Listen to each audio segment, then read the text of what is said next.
This is an oral history project interview sponsored by the Delaware County Historical Society. We are meeting on January the 10th, 2020. We're in the Delaware County District Library.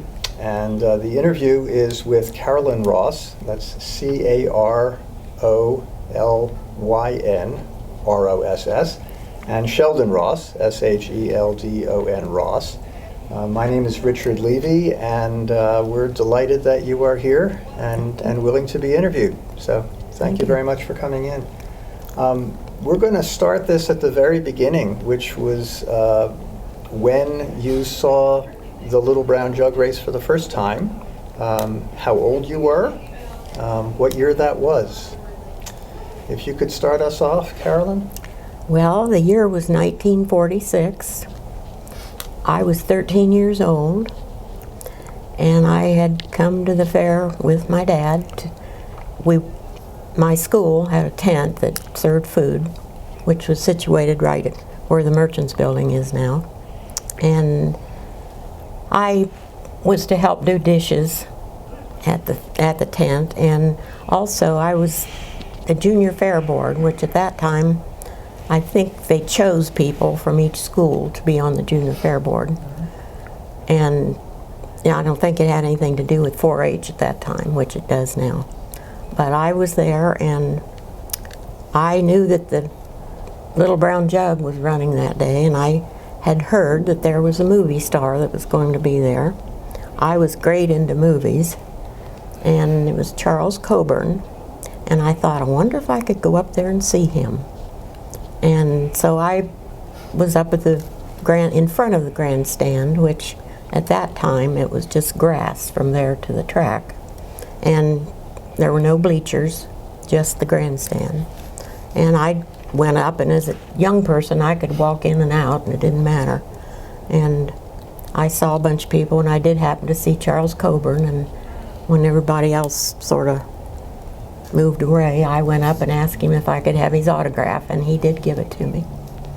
And so that was the first jug. I really didn't, my dad knew who Curly Wayne Smart was, knew he was running in the race, but it didn't do much for me at that time. But I was up there, and I did watch it. I don't remember whether my dad got to see it or not. I think he probably did. So that was the first time that I saw the jug, and don't think I'd seen it after that for quite a few years. Is that right? Still have the autograph? I do, but I can't find it. I know where it is. It's in a little box, if I could find the box. So your first impressions were, there's a movie star here. Yeah. And by the way, there's also a race. Right, right. Okay. Okay. I knew it was going to be the first Brown Jug race and all that. So, okay. But I was after the autograph more than anything. Sure. And Sheldon, what was your first experience? Well, I'm trying to figure out when my first experience was, because I was there for the first jug, but I didn't see it. Okay. At that time, I was interested in horses. I was showing cattle, but I loved horses, and they didn't make a big deal about the Brown Jug as much as they do now, because it was the very first one. Sure. But I did try to sneak back to the racetrack. We were supposed to be on the other side of the fence, on the backside, and I had heard of Curly Smart. Didn't know Curly Smart too well, but I'd heard my dad talking. And I don't recall even seeing the first race. And the first race I can actually recall watching was when I was probably, well, it was after I come back from the service, and would have been in the late 50s, early 60s, when they started. I was with the fire department, the Tri-Township, a volunteer, and we had to take a truck up to stay at during the race. As soon as the race was over, the races were over, then we'd leave. And that was probably the first brown jug that I saw. Okay. So when you came back from the service, when you were back in Stratford, I guess, did you continually see the jug? I mean, was that something that was a tradition for the two of you? Well, Yes. because the fire department had the truck, and my dad was the fire chief, and we got to go up, and my uncle was superintendent of the barns, Okay. and the truck parked right in front of that barn where he was, and the outrider was my cousin, and her father was the one that was superintendent of the barns. So we were all collected right in that one little area, and we could see well from the seat of the fire department, fire truck, Yeah. and up on the back of it. And that was in probably ~59. Okay. You had mentioned to me before this interview started that you sort of camped out at the fairgrounds. About when did you start doing that? When our children, our boys, were in 4-H, they had horses in the 4-H horse classes, and it was allowed that we could camp out at the fairgrounds, and so we had a camper, and we'd take it up and stay all week. And then we graduated to a trailer, and then they made places for the campers and trailers after so many years, and we had one every year. Okay. So starting when? What year would you say you were? Probably the Camping 60s, In the 60s. Early when 60s. Brad was, And continued to do that for how long? Brad was 9. Well- Probably 62, 63. Maybe 62 or 63. Mm-hmm. Okay. Until, I'm trying to think when we quit. Well, when I was on the fair board.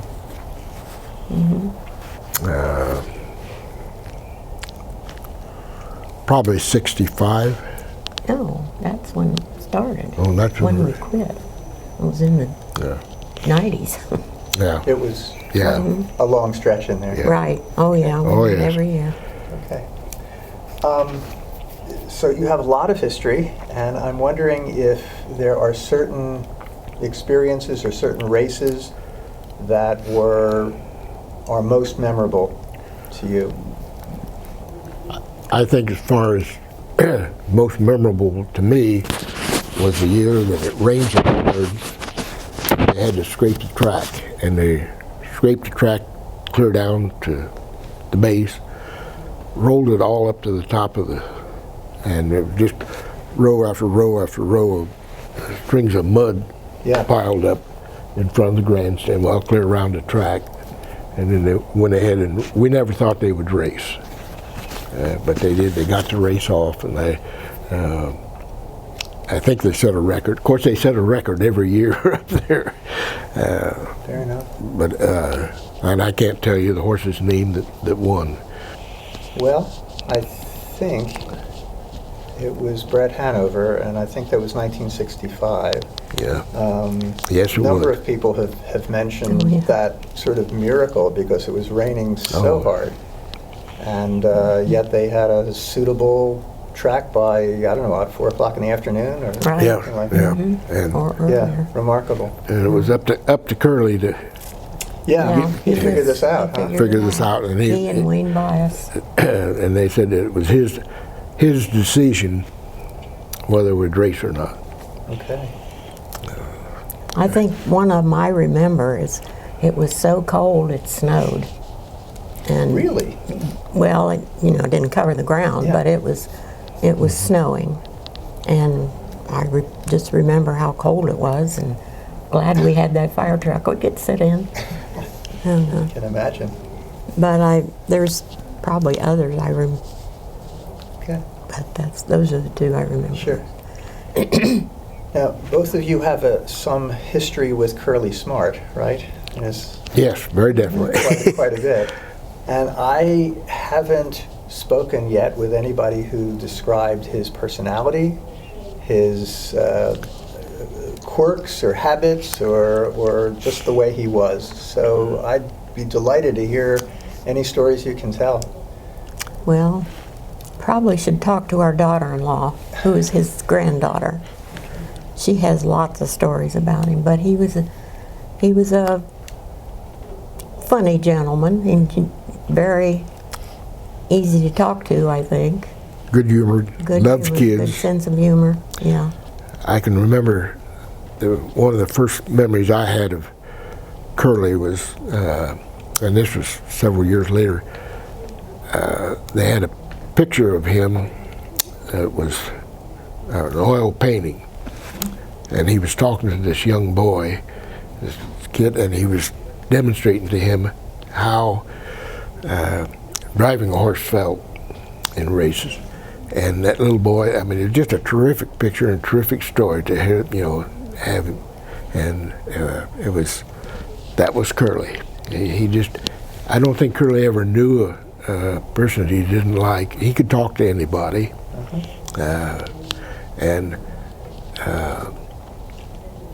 When I worked at the newspaper, the Dispatch, we had parties had a press night party a week before the Jug to get everybody tuned up and Curly was there, and he would tell stories, and everybody just could listen to him all night long. I remember my daughter-in-law talking about her grandfather. Said when she was little, something come up about eating oysters, and she says, well, Grandpa Curly taught me how to eat oysters. Said, I didn't want to try it, but she said, I'd do anything for him. That's just the way the kids thought of it. Sounds like a very warm... Yes. Yeah, I think so. I didn't really know him that well, but from, I met him and I knew his wife more after. And of course, knowing his daughter-in-law, his granddaughter, Right. Our daughter-in-law, she's very much like him. She's very outgoing and great person to talk to, and very warm, and so. Well, we ought to include her in the interviews, yes? Yes. She and her husband, our son, both, they said they would. No. They'd be willing, huh? Their family still have a box seat on the front row of the grandstand on the 50-yard line, on the finish line. Yeah. Now, our daughter-in-law's father was Jim Hackett, who also won races, Brown Jug races. I think there is a picture of him there too. Okay. Yeah, that's him right there, in the top one. No, that's Curly. That's Jim. Oh, no, yeah, the one there, that one. So that's Jim Hackett. Yeah. He won, and we saw that one, Best of All, in 1967. Okay. Best of All was his horse. So the Hacketts are still around, and they're a great family. So. Well, thank you. I don't think there's a person in Delaware County that has ever been to the fair. If you mention the name Curly, they know who you're talking about. It's true. So with a long history of seeing this race, what would you say are some of the changes that you've seen over that time? And if you have an opinion about what you think was for the better or what you think was for the worse, feel free. What changes would you say have occurred? I'd say the biggest change is the size of the crowds. When the first Jug was there, you could walk up to the fence and stand and watch the races. But now, you can't get anywhere near the fence unless, they tie the chairs up to the fence, and some of them leave them there year-round. And the backstretch, I mean, you could have driven a truck through the backstretch originally, but now you can't hardly walk through it. Sure. It's just the crowds have changed so much. It's a big event. It is. It really is. I think a little bit, everybody from the county used to try to rush in and see it and be there, and I think some of that is gone a little bit now, that maybe some of the older people think, I don't want to go on Jug Day because it's too crowded. You know, they think, and some of them that aren't interested in horse racing, of course, but it's still a county togetherness thing, I guess. Mm-hmm. Connection.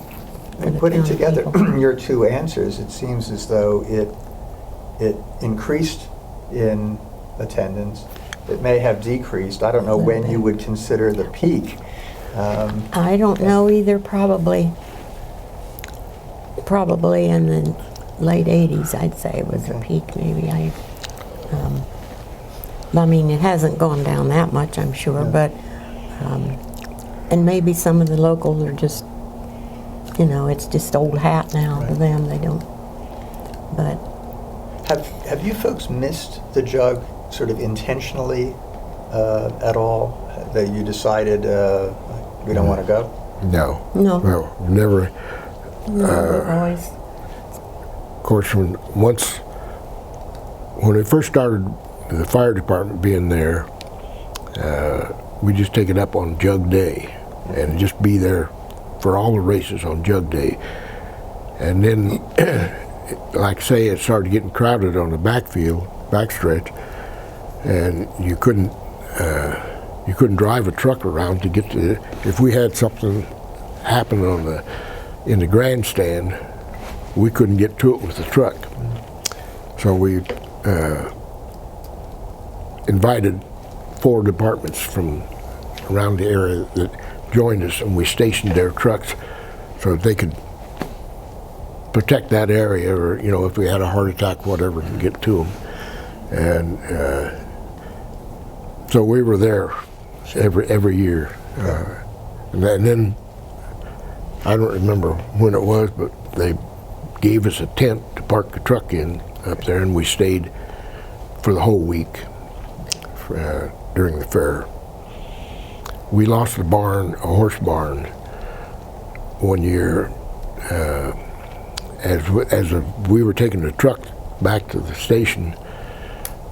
One of the stall barns burned, and of course couldn't get through. Traffic was bad. All the traffic from the Jug was leaving, and we couldn't get back to it. And of course the barn burnt down. They replaced it. No horses were in it. All the horses were gone. But that changed. You know, so that every year we'd have different departments come in and stand by. We had one at the grandstand, one on the far corners. That's what they're, and that made it a lot simpler to have more. Another thing that changed is they used to allow them during the Brown Jug. People would be up on the top of the barns standing to get a better view, and it got to a point where they were afraid somebody was going to fall off the top of the barn, first of all, and it wasn't safe, so they made them stay off.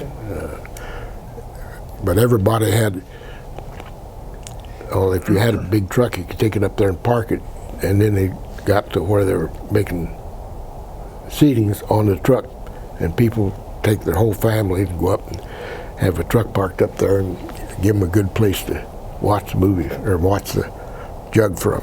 Yeah. Now, one of the things that was tradition, I guess, at the Jug was people bringing in their own beer. Yes. Oh, yeah. Yes. And so you had some heavy drinking going on and Yes. some intoxicated people. Yes. Could you talk a little bit about your role in, what can I say, evaluating the intoxicated state? Well, the one thing is there was a lot of concern from the community about alcohol mixing with the junior fair. The kids there for the fair, and they didn't want to, so they kept it pretty much to the back. But when they, Before that. pardon? Before that. Before that, yeah. And it was concerned. Then they started opening. When we had the tent there on the one parking area, and of course all the firemen were there. When we had a full crew there, our department and their families, and that was the meeting point. And after the race was over, you'd see all the participants, the crowd starting to leave, and they had their beer wagons, they pull little wagons, and they were pretty well consumed, you know.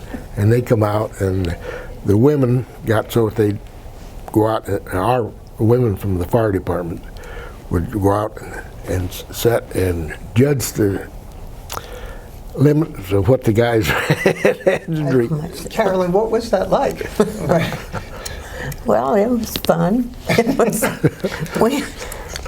that shouldn't be that it was fun, but there were so many of them. You could see them go in the morning with their wagons of beer and all this, and carrying their beer and their big pouches and all this. And of course, during the race, they drank it all, and they had a wet T-shirt contest in the back, on the back stretch. And everybody had a good time, I guess. We didn't go back there, but so what was fun was when it was all over, we would sit out in front of our tent or whatever our chairs. We knew to bring our chairs and line them up out there and watch these crazy people come back and go to their cars. And some of them could make it, some of them couldn't. It was just, they were fun to watch, but it shouldn't be that way. And then they rated them. How drunk? How drunk Yeah. they were. Okay. Was there any connection then to the police?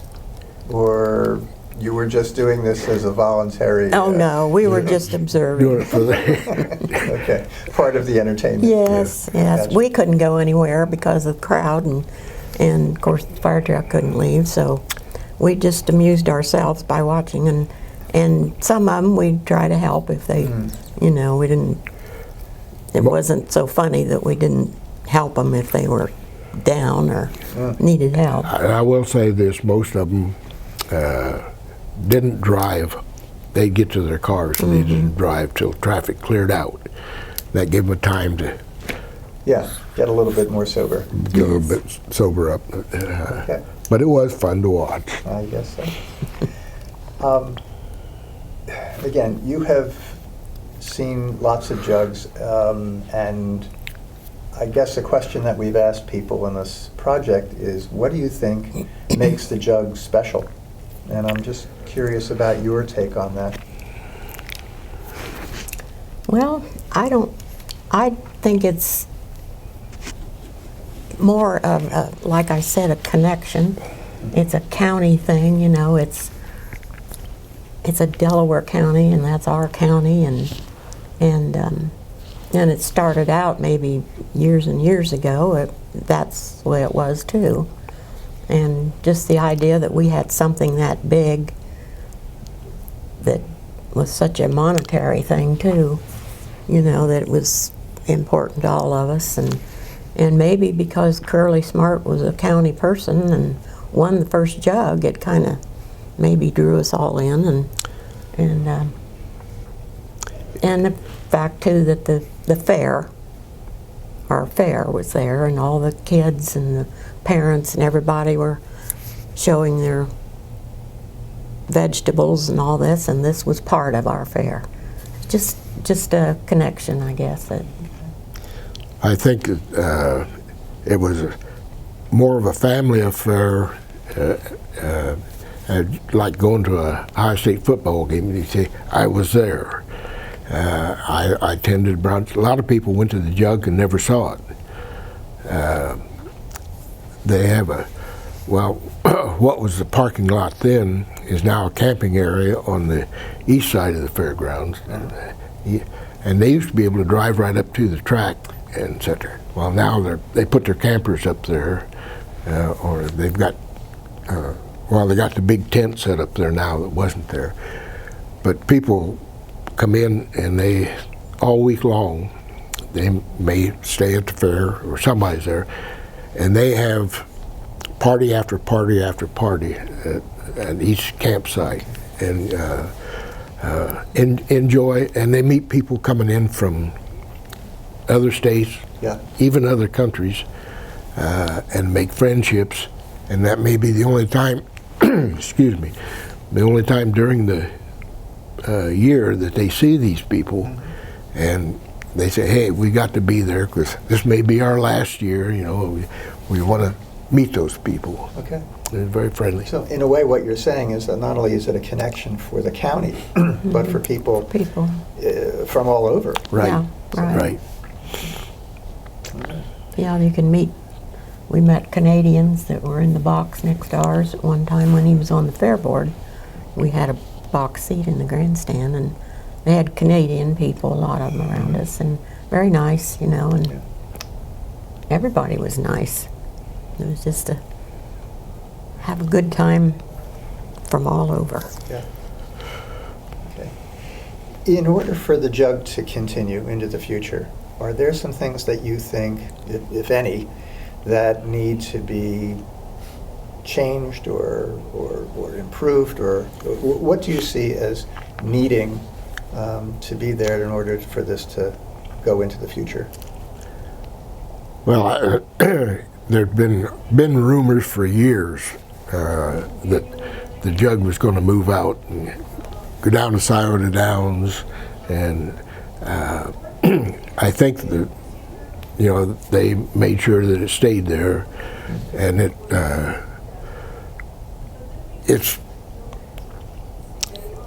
it's hard to keep people from wanting to say, well, we can improve it or do anything better. But I think it has improved so much. It has made changes. Money-wise, it has helped out. The fairgrounds is, before it was divided. The jug horse racing was from the grandstand on out. The fair was, now it's all, because when people come in for the jug, a lot of them bring their own food. Of course, they have the big campers themselves, and a lot of them come in, but they go out into the fairgrounds, and some of them, you know, come to see the junior fair or the senior fair. So it's all one big unit now, more or less, and I think they've improved a lot. There's still a lot of improvements to make, but they're working hard on getting they want to keep the junior fair, and it benefits from the jug. Sure. Which is good. And there's some people are concerned about having alcohol with, you know, which is not allowed to go into the junior fair area, and they keep it controlled up there, and they think that that's a bad influence on the kids, but that's They've worked to change that. yeah, though. they've worked to change that, and everything they've controlled it real well, I think. I don't really. I guess I'll leave that to the people that are Okay. in charge. I don't.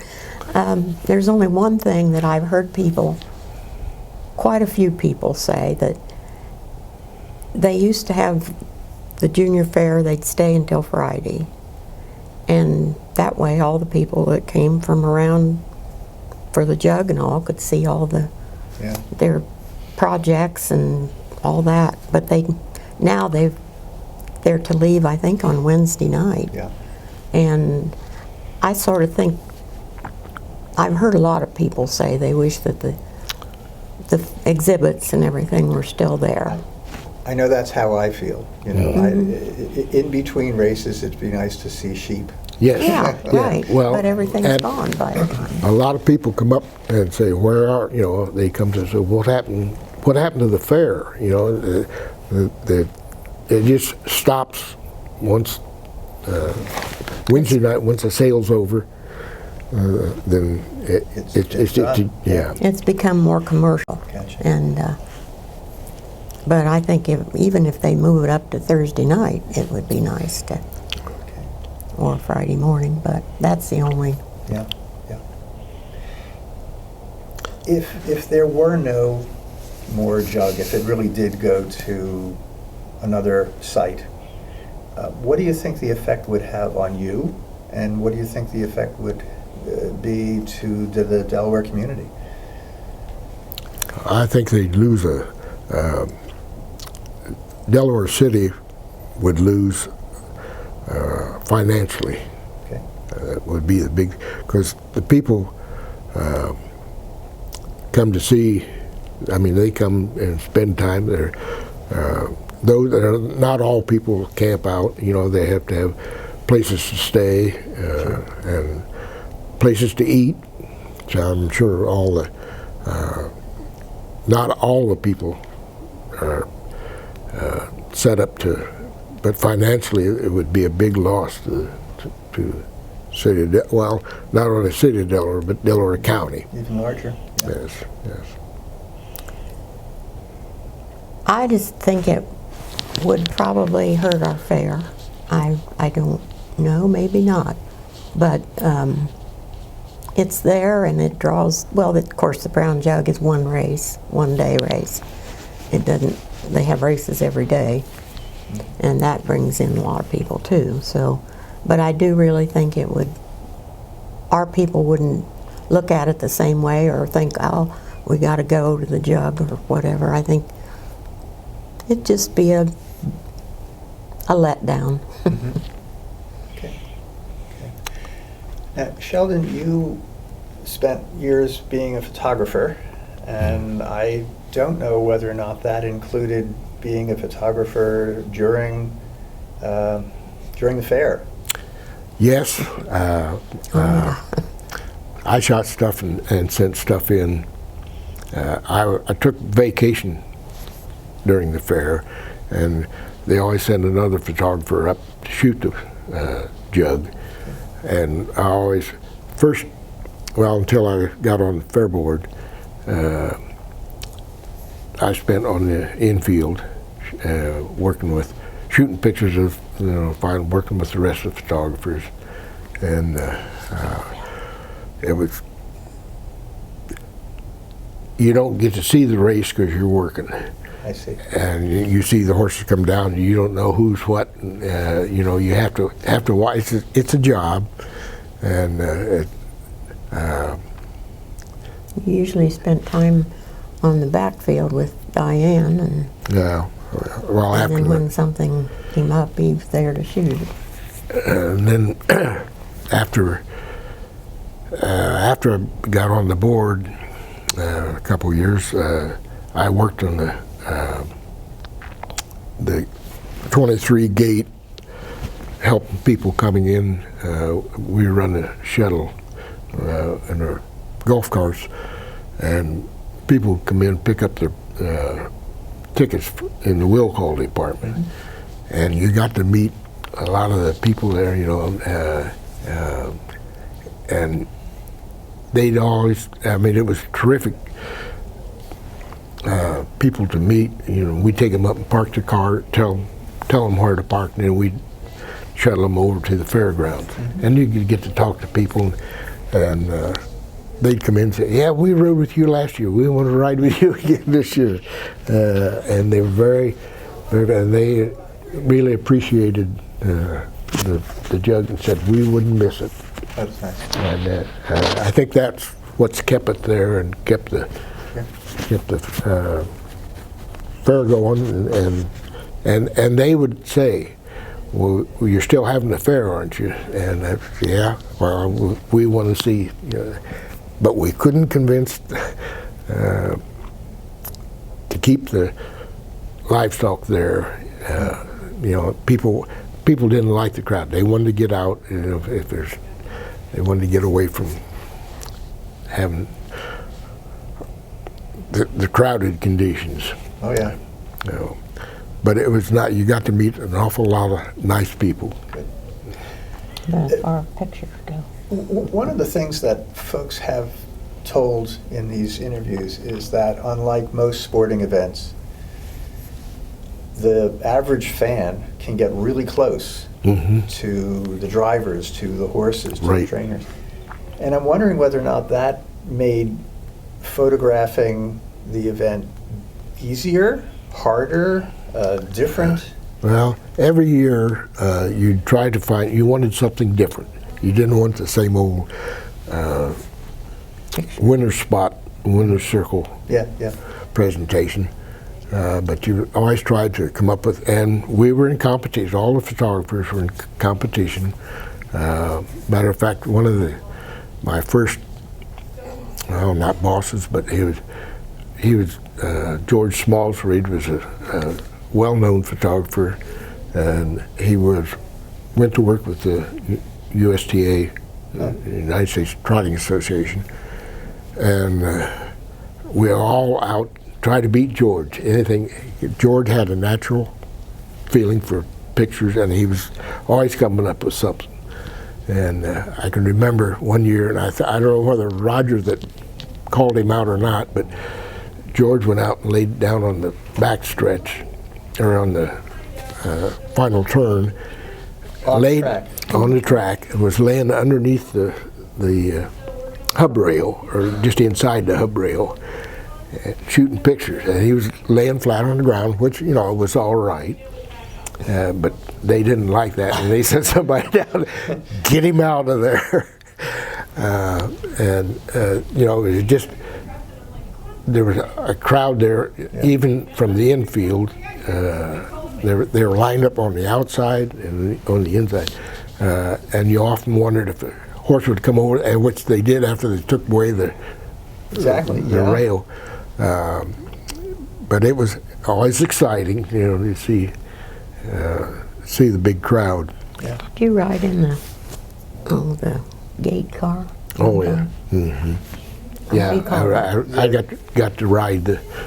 Wasn't during the jug, but it was, and that's an experience itself to see those horses coming up and pushing on that gate, and the drivers are standing there talking back and forth. You know, it's like, hey, it's another day at the fair. You know, and what do you have for breakfast this morning? It was, but it was exciting as heck. I guess. Got to do a lot of things that otherwise I would never have done. Sure. Are there any pictures that you're really especially proud of? Some angle that you got that you're really pleased about? Oh, I don't recall anything. Well, other than her dad and Curly. Her dad got to present Curly with a trophy from the Elks. My dad was the golden ruler at the Elks one year when Curly won, and of course he got to present the trophy to Curly. That's always meant a lot to us since Cheryl's in our family now. Yeah, yeah. And we're still meeting, just like down at the Historical Society, when they had to think about the two guys that swept the track. Yes. I remember talking to them, and you know, we'd take them a Coke, or you know, and they had sandwiches back there for him, and I was just tickled pink to be able to talk to him for just a But few Butch minutes. Green is a great guy to talk to. Yes, yes. I didn't know his brother. That was Well, he passed away a while ago. The first time of course, you know the rule on the track is once they sweep the track, you don't go across. Dumb little country boy me, I needed to be on the other side to see somebody, and I started out across there just to add. I didn't get far. That's a rule. Yeah, that's a rule, and they very politely told me that, hey, don't even attempt to try that again. I said, okay. I remember when we first went to the fair, though, it wasn't like that, and they had daredevil races and things right on the track, and I forget, had some guy that climbed up way top pole and dived into some water and different things like that at the fair, you know, right out on the track. That was before it was a Chitwood Daredevils, one of them. They had a different... Joey Chitwood. I Joey think is his Chitwood, name. yeah. I remember that name. Okay. Are there any other topics, any other subjects that you would want to bring up that that you think is important for us to include in the oral history? Like what? I mean, Well, refresh our memory. I'll give you one example of a question. There are people who make a point of not going to the jug. They'll avoid it. They might go to the rest of the fair, but they, on Jug Day, will not go. Right, Oh, right. And I'm wondering if you have any thoughts about what is behind that. Well, I think a long time ago when it first started, and well, not first started, but later when it got so prominent, I think the traffic was such a big deal. Yeah.